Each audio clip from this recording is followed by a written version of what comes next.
Burak had always imagined first contact would involve scientists, diplomats, and carefully rehearsed speeches. Instead, it happened in the cargo bay of the mining station Prometheus 7, with him covered in hydraulic fluid and cursing at a malfunctioning loader. "Your species possesses remarkable resilience," a melodic voice said behind him. He spun around, wrench raised, to find himself face to face with something that made his brain stutter. She was humanoid, barely, with crystalline skin that refracted the harsh station lights into rainbows. Her eyes were pools of liquid silver, and delicate antennae swept back from her forehead like a crown. "I am Princess Zephyria of the Astral Dominion," she continued, tilting her head with curiosity. "And you are?" Burak. Just Burak. Maintenance tech." He lowered the wrench slowly. "How did you get on this station?" "I walked through your airlock." She gestured behind her where his fellow crew members stood frozen, as if time itself had stopped around them. "I needed to speak with a human, alone. My ship's analysis indicated you were the most suitable." "Suitable for what?" She stepped closer, and Burak caught a scent like ozone and distant stars. When she spoke again, her voice dropped to an intimate whisper. "You will be the father of my children, human." Burak nearly dropped his wrench. "I'm sorry, what?" "My species is dying," Zephyria explained, her silver eyes holding his gaze. "We are ancient, powerful, and tragically infertile. For millennia, we have searched the galaxy for a compatible species. And then we found Earth. You can't be serious. Your species carries something we lost eons ago, adaptability written into your very DNA. Humans survive. You conquered ice ages with nothing but fur and fire.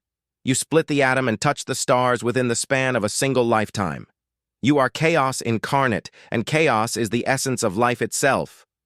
Burak backed against the loader, his mind racing. "Look, I'm flattered, I think, but this is insane. We're completely different species. Biology doesn't work that way." "Doesn't it?" Zephyria raised one crystalline hand, and a holographic display materialized between them. Complex genetic sequences spiraled in the air. "We have studied you. Human DNA is promiscuous, adaptable. With our technology and your genetic flexibility, compatibility is not only possible, it is inevitable." "And what exactly does this mean for me? For Earth?" The princess's expression softened, becoming almost vulnerable. "An alliance. My people have technology that could advance Earth by millennia. Faster than light travel, energy manipulation, biological immortality. In exchange, we need humanity's gift, the ability to evolve, to change, to endure." "So this is a business transaction? Species preservation through arranged marriage?" "It could be merely that," Zephyria admitted, stepping closer still. "But I have studied more than your genetics, Burak of Earth. I have watched your species for months. I have seen your art, heard your music, read your stories. You dream of the stars with a hunger my people forgot long ago. You love with a ferocity that defies logic.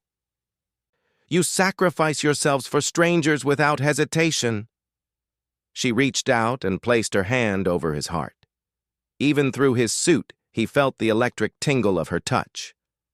"I chose you specifically," she continued, "not because the algorithms marked you as genetically optimal, though they did, but because I watched you spend 3 hours repairing the water recycler last week, even though it wasn't your shift. Because you knew Melissa in hydroponics needed it for her plants. You called them her babies and smiled." Burak felt his face flush. "You were spying on me? I was learning what it meant to be human, and I chose you because humanity's strength isn't just in your DNA. It's in your hearts." "This is a lot to process," Burak said, his voice barely above a whisper. "You're asking me to father a new hybrid species." "To change the course of galactic history. I fix machines for a living." "And I rule an empire of 1,000 worlds," Zephyria countered, Yet here we both stand, equally terrified, equally hopeful. She leaned closer, and her whisper was meant only for him. I am not asking you to decide now, but know this. I chose you, Burak of Earth, not as a specimen, as a partner. The frozen crew members suddenly gasped back to life, time resuming its normal flow. Alarms began blaring as the station's sensors finally registered the alien vessel attached to their hull.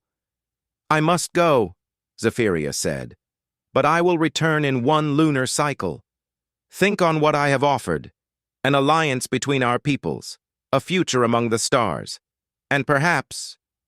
Her silver eyes held depths of emotion he was only beginning to understand. Perhaps something more. She turned to leave, then paused. Oh, and Burak, tell your friend Melissa that her babies are beautiful. Any man who sees beauty in growing things understands what truly matters in the universe. Then she was gone, vanishing in a shimmer of light. Melissa burst into the cargo bay moments later, eyes wide. Burak! What the hell was that? Sensors are going crazy! Burak stared at the empty space where an alien princess had just upended his entire worldview. In his pocket, his communicator buzzed. A message in perfect English appeared. 1 month. The choice is yours, but know that I hope you choose us. Z. He looked at Melissa, then at the stars visible through the viewport, then at his wrench, symbol of his simple, predictable life. That life had just ended, and somehow, impossibly, he found himself smiling. Melissa, he said slowly, I think I need to tell you about my very weird day.